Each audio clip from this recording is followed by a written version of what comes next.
Bill Cooper, thanks for being with us today. Let's talk about the JFK assassination. CIA plot? Well, from the top secret documents that I read while I was in Naval Intelligence, it concerned the Central Intelligence Agency, the Secret Service, Division 5 of the FBI, and the Office of Naval Intelligence, and that's why I was able to view these documents. Now, why would the CIA and the security community want to kill the president? From what I understand and from what I read, Bob, they viewed President Kennedy as a security threat, and I'm not sure exactly what that means. But the documentation clearly said that the assassin was the driver in the car in which he was riding in Dallas on that day, and it was plainly visible in a film withheld from the public. Now, you brought that film with you. Let's take a look at that if we can. Here's the film. Go ahead and narrate this for us, will you? Well, it took me 16 years to find this film because it has really been withheld, and what you're seeing here is the motorcade on Elm Street passing in front of the book depository building. Kennedy has been shot in the throat, and Jacqueline is pulling him toward her, trying to comfort him, and she's in shock. At this time, you see the driver turn around with a pistol in his left hand, firing over his right shoulder, and shoots the president directly in the head. Here's a repeat of it, yeah. The weapon, watch the driver, his name is William Greer. He was, in fact, a Secret Service agent. The weapon is an electrically operated, gas-powered assassination pistol built especially for the Central Intelligence Agency. You don't see any puff of smoke from... That's correct. Because what you think is a pistol there in the right-hand corner, lower right-hand corner. That's correct. It is. Why is that? Well, it's an air-operated pistol. It's pneumatic.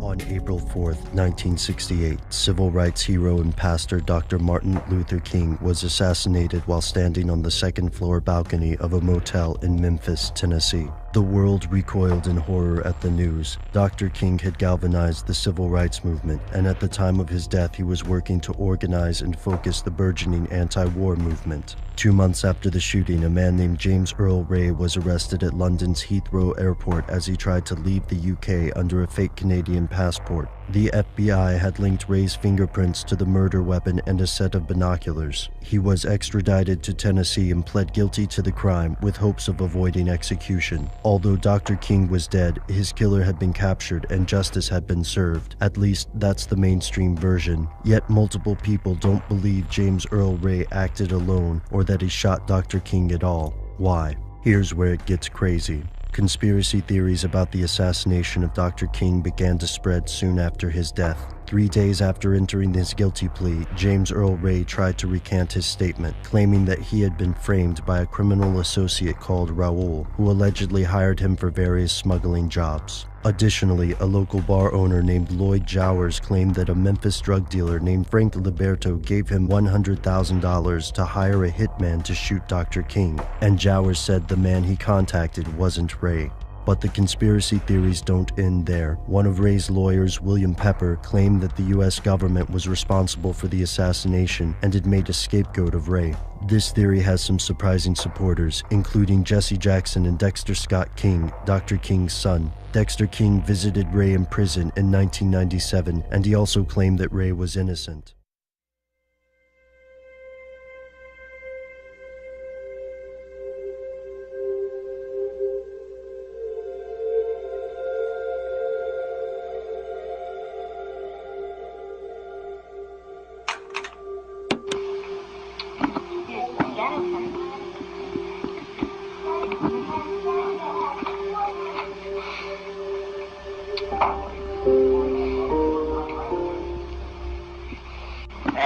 John, could you please tell us what the situation is with you and your entering the United States? A lot of people don't want me in, you know. They think I'm going to cause a violent revolution, which I'm not. And the others don't want me in because they don't want me to cause peace either, you know. Because peace is big, war is big business, you know, and they like war because it keeps them fat and happy. And I'm anti-war, so they're trying to keep me out, but I'll get in, you know, because they'll have to own up in public that they're against peace, you know. What can we, as the youth of Toronto, like, what can we do to try and help you? Help me by helping yourselves, you know, and the militant revolutionaries, ask them to show you one revolution that turned out to be what it promised militantly. That's, take Russia, France, anywhere they're at it. What they do is they smash the place down, then they build it up again, and the people that build it up hang on to it, and then they become the establishment. Now you guys are going to be the establishment in a few years. It's not worth knocking it down because it's convenient to have the rooms and the machinery. The thing is to protest, but protest non-violently. Because violence begets violence, you know, and if you run around wild, you get smacked, and that's it, you know, that's the laws of the universe.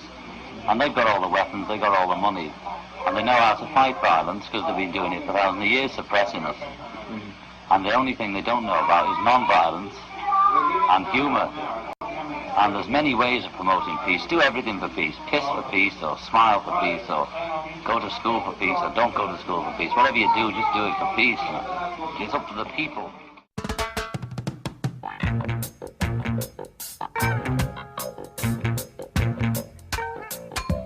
Get up, stand up for your right. Get up, stand up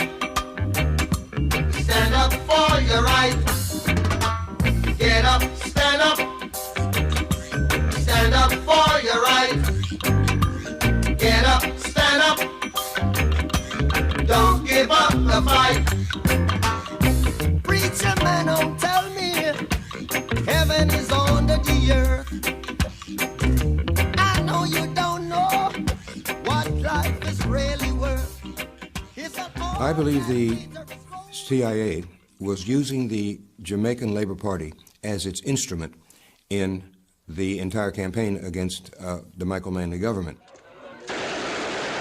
I'd say most of the violence was coming from the Jamaica Labour Party side, and behind them was the CIA in terms of getting the weapons in and getting the money in with all the propaganda guidance, because there was a steady stream, a continuous campaign of propaganda against the Manley government.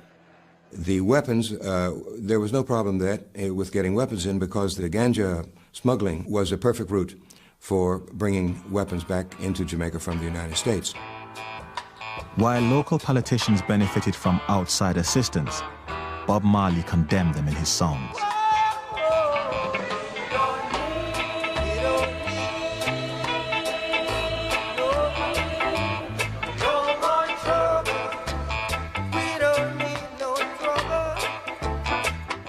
The CIA would look upon the radical political content of reggae music as dangerous, because it would help to create a consciousness among poor people, among the great majority of Jamaicans.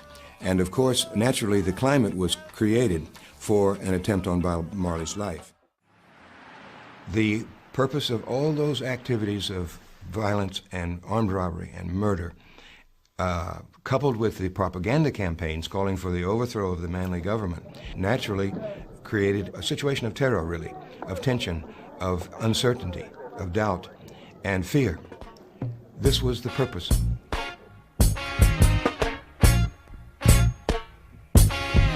Until the philosophy which old one race superior and another inferior is finally and permanently discredited.